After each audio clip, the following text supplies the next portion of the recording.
This puzzle is a little bit off the beaten track as far as our language puzzles are concerned. It's more of a logic puzzle than a language puzzle. But then again, a lot of language and learning language is based on logic. So here are these 5 mysterious codes to represent those chess positions that we've seen. Well, where do you start with something like this? Well, one place to start is to notice that in all of those codes, the slashes, the horizontal slashes, there are 7 of them. And there's one before the first slash and one after the last slash. And that makes 8 of those little mini codes. Well, on a chessboard, there are 8 vertical lines and 8 horizontal lines. So keep that in mind for a moment.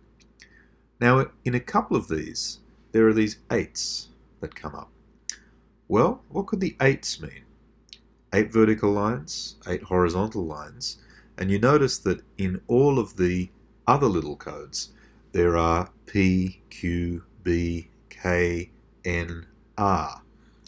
Well, you might know that in chess there are kings, queens, pawns, bishops, knights, rooks, and it's quite likely that those letters will represent those pieces. So perhaps the 8s are for lines that are completely clear, and the others refer to lines where there are those pieces. If we look at the other little codes in between the slashes, we'll find that they add up, so to speak, to 8.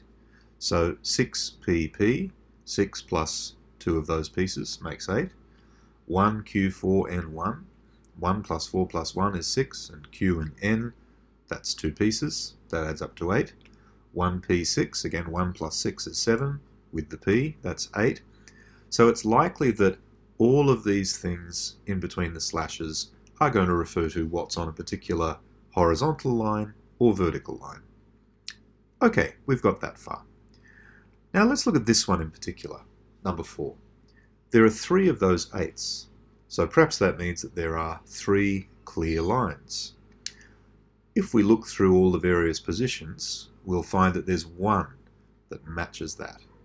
Position number E. In this position there are 3 clear lines. So this probably is going to mean that the Forsyth notation refers to horizontal lines rather than vertical lines.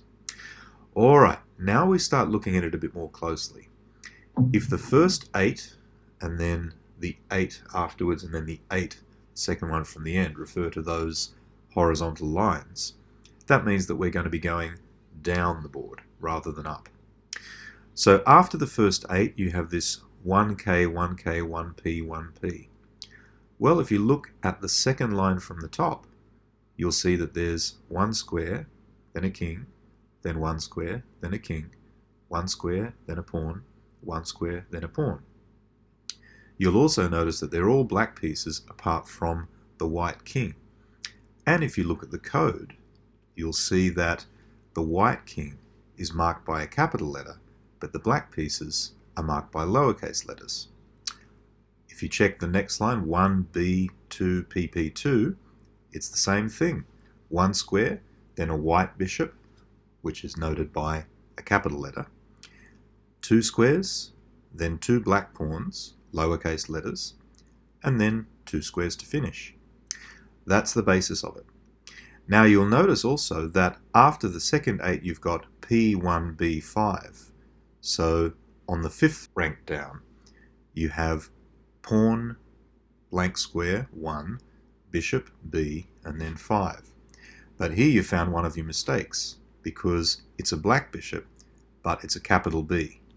It should be a lowercase b. There's a similar mistake in number 2 where at the end of the second of the ranks you've got a lowercase q where it should be a capital Q, where there's a white queen and not a black queen.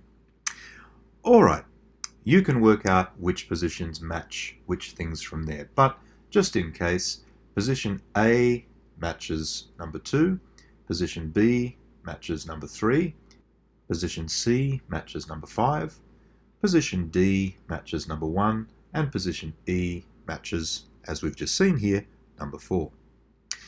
So now onto those 2 extra positions, and these are the Forsyth notations for those.